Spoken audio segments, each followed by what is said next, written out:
Every time I looked on TikTok, on YouTube, for people who are talking about vaginismus, they were only white people or black people from America and so forth. But we here as well experience these issues. Me, Ainomcha from Ankole, experiences this issue here. And I would like to be representation to those conditions because they're not for foreigners. They're for us as well. And that's okay. That doesn't make me abnormal.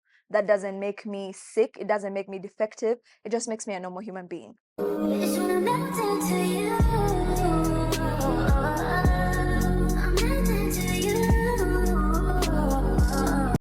Hey guys, welcome back to my YouTube channel. For those that are new here, my name is Ainomcha Mary Ashley, or you can call me Miss Mary Ash. And for those who are returning subscribers, thank you so much for clicking onto my YouTube channel. And don't forget to tell your friends to like, comment, and subscribe. Don't forget to also click the notification button because we will be having new videos out every single week. I'm excited today because I'm going to be talking about something that is very dear to me, but is also very sensitive and very personal. It's to do with something that is uncomfortable to discuss in public, but I think it's very necessary for me to share my story and more so share on this topic because I feel like many girls experience this but do not have someone that they can see that has the same exact experience, and so they don't know how to navigate it. And I am here today to discuss vaginismus. Now, I don't know if you've heard of vaginismus. I don't know if this is a new term, but vaginismus is a condition. But vaginismus affects quite a number of women. According to research, it affects, I think, 4 in 5 women, and it is something that is rarely discussed, even amongst doctors themselves. So it is the involuntary muscle spasms or involuntary contraction of your pelvic muscles if there's anything to do with penetration. So let me explain.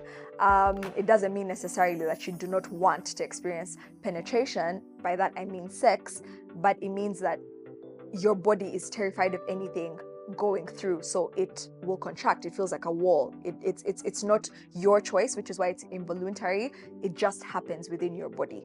Now, vaginismus is something that I experienced, but there are 2 types of vaginismus. There's primary vaginismus and there's secondary vaginismus. Now, primary vaginismus is when you have never had sex without any pain with penetration. And then secondary vaginismus is when you have had sex before that was pleasurable, that did not have, you did not experience that type of pain, but then eventually you started to experience pain or your muscles completely locked somebody out. Now, in my experience, I had primary vaginismus. I was unable to experience any form of sexual penetration because my muscles would involuntarily contract no matter what I did.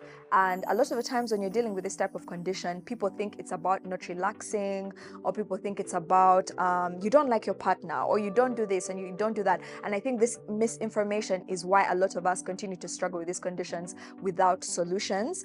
And I was able to find a solution. So I feel like I need to share this for every little girl that is out there watching that feels that at the end of the day, if I reach this stage, because let's not pretend here like sex is something that is not had by, is had by just adults. So if you ever find yourself in that situation, you need to be safe.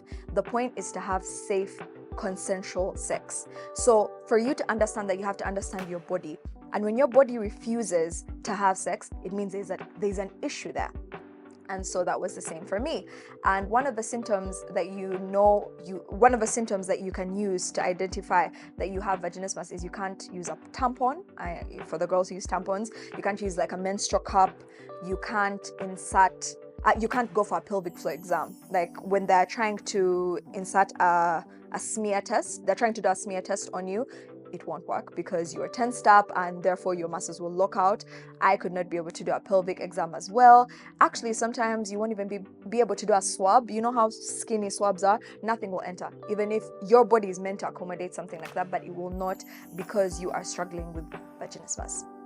So what did I do? I had to, after 3 years of trying to fix it for myself and not understanding what is wrong with me and feeling broken, because this is a condition that affects very many relationships. You don't understand why your partner is not able to open up the way you would like them to open up to you, and yet it is not their fault. It is something that they need to see a medical professional on. A disclaimer, I am not a medical professional myself. I have just taken the time to do research, and I have had first-hand experience with this. If you feel that you identify with any of these symptoms, or you identify with any of this that I'm talking about right now, you should seek advice from a medical professional first before you interact and do anything else. So with that being said, I decided to see a specialist. At the time I was still studying in Nairobi, and I went to a pelvic floor therapist. Your pelvic floor is from here to your behind. So it's not just your vaginal muscles, it's also the ones at the back. And when you go to a pelvic floor therapist, if you ever speak to your mother candidly, those are usually the specialists that they go to after they've given birth, because sometimes your pelvic floor needs reconstruction, or it needs work, right? So that is where I went, and I had to do what they call progressive desensitization therapy. For me personally, what was the cause of my vaginismus? Because there are various causes. There is religious trauma, there is anxiety, there's endometriosis, there's fear, there is trauma like sexual violence, if you've been raped before, if you've been sexually abused as a child, if you've had any experience with sex that wasn't pleasant, or you had a negative exam in the hospital. You know, when they're checking you, that's not supposed to be forceful. And if you have these types of experiences, what it can cause is trauma to your body, and your brain is designed to protect you. So if it sees that this is happening all over again, it will lock out. And so it happens for different reasons for different people. By religious trauma, I mean you've been taught from when you were a young child that sex is bad, sex is wrong, do not open your legs, close your legs, and then your legs close, involuntarily. So things like that. Very fascinating concept. And I took a lot of time to read up on it before deciding to go in to see a specialist, because I tried to fix things for myself for a very long time. And I remember when I knew it was very bad is I went to the doctors one time and they couldn't insert a swab. A swab is very skinny, it's very thin, it's like a cotton swab for your ear, and they couldn't insert it because I was very scared. I was quite literally running away, and that's when I knew I had a problem and I had to get help. So when I did that, she informed me, she asked me some questions. Do you have some history of sexual abuse? Do you have trauma that you're holding? I mean, she said to me, my therapist, she said that sometimes when you have traumatic childhoods, which I have had, you tend to hold trauma in your jawline and in your pelvic floor. Now, that I have not gotten from my research from science itself, but that doesn't necessarily negate it. So do with that what you will. But I was also very scared of sex. As someone who has grown up in a conservative, somewhat household, as a lady in this world, I was kind of scared of the entire concept of it, the pain, the things that come with it. And so maybe that's what caused me to hold out. To be honest, I don't really know. It could have been a bit of sexual trauma growing up as a child. I was not raped, but I do have sexual assault trauma from my past. So whichever it was, I still had to do therapy. So what is progressive desensitization therapy? Basically, they kind of teach you how to look at penetration or sex as something that is not violating to your body and something that is not assaulting on your person. What does that mean? So first of all, you're given breathing exercises, and basically you have to be taught to kind of open up your body yourself. I think a lot of people underestimate the power of breathing when it comes to our bodies. I've seen this also when people talk about anxiety, when people talk about mental health conditions, panic attacks, manic attacks. Breathing is very, very critical to how your body fully functions. And when you master that, you really unlock something in your body. And so one of the things that she started to teach me was breathing. So you're supposed to breathe from your belly, from inside, and as if open up as a flower and then contract. So basically what she's teaching you is how to calm yourself down during that experience. Then two, I'm going to insert a picture here, but there's what they call dilators. So these are also used by women who have given birth, actually, usually, but I had to use it because I had to get used to the entire sensation. Now, dilators, I'll insert here on the screen, they are not meant for pleasure. They are meant to kind of sensitize you towards the feeling of something going in and out. So you start from smaller levels and then you rise to higher levels eventually as you go along. It's something that you're meant to do on your own in order for you to be able to calm your mind and make it realize that penetration of any sort is not a violation to your body. And I had to start from a certain level of dilators, then was able to go to a bigger dilator. Now for me, because I didn't do counseling, some people do counseling because theirs is related to a lot of trauma. I just did this, and then they did body massages. So at first, when she was doing this for the first 2 weeks, because I did 2 sessions per week for a month, at first I thought maybe is this crazy, like, because she's just massaging. They massage like your bum, they massage your lower waist. It's very painful, but you don't feel like how is a massage going to help my body process all of this? But you'd be shocked to hear how much our bodies need to be massaged to release certain tensions. And these things sound like they're not correct, pseudoscience or whatever, but they work. Because within a month I was able to have my first sexual penetration experience, and something that I had been trying to achieve for 3 years at uni, and I had failed.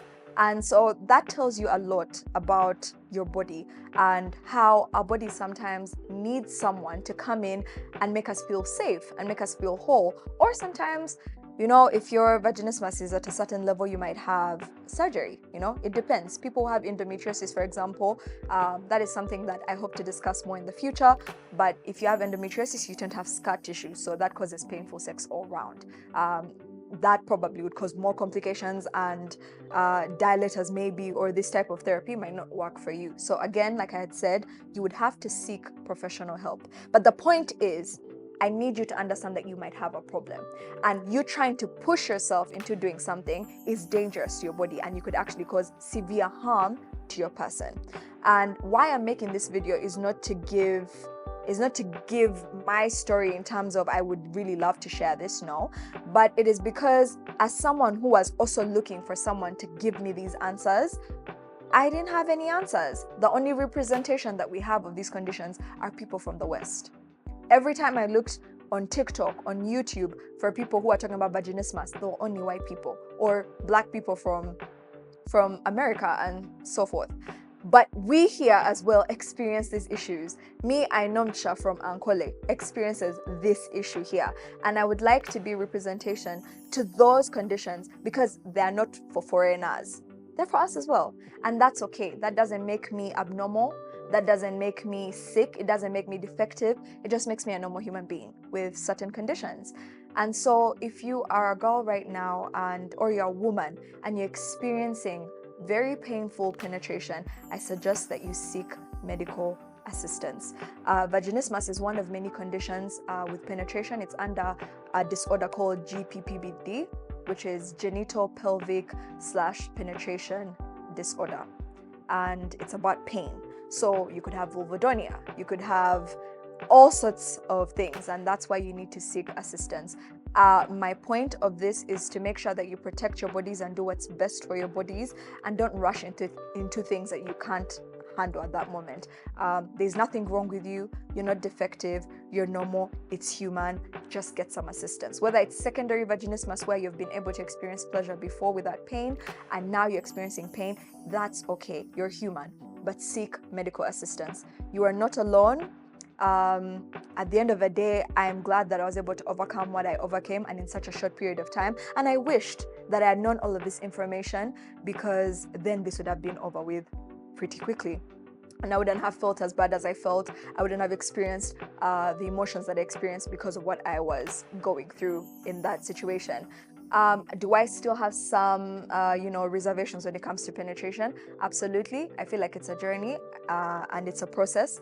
But one of the things that I'm learning to do is to take my time, to breathe through it, and to be comfortable in walking through the journey. Always be very I really advise women and young girls to advocate for their bodies, because even in hospitals, if you go to hospitals when you're having pelvic exams and you say, oh, sorry, I can't really take that because I have vaginismus, they look at you funny. They don't look at you like, oh, I understand what you're saying. They don't. So I'm not saying doctors are not informed. They absolutely are. But you need to do your homework to protect yourself, to protect your rights as a woman, and to have agency over yourself. So I make this video in order for you to be more informed and in order for you to have a healthy sex life, because don't let anyone demonize it. Sex is normal. It's an everyday thing. We should break the taboo around it, and maybe we'll start to have conversations that foster safe sex versus sex that is hidden in the dark, that is affecting disproportionately a lot of women. So if you guys would like me to list down the details of where I went to get this pelvic floor therapy, I will gladly share all the details in my bio. I hope this conversation has helped somebody, and let me know in the comment section if you've ever experienced something of the sort, if you've had uncomfortable sex, if you've questioned why your body might not function the way all the Wattpad novels you've been reading have been saying it should function. Thank you so much for watching this video to the very end. By the way, I would like to mention that we are proudly shooting at the Athena Best Western Plus Hotel. You guys should come and visit. It's very beautiful. As you can see, my ambience is amazing, and they have great food, great drinks, great time by the pool. So don't forget to come and check it out if you're ever in the area, because it's located in Bugolovi, around Bandali Rise. So see you next time. Notification bell, subscribe, comment. No, before I go, really do comment. Okay, all right, see you guys. Bye.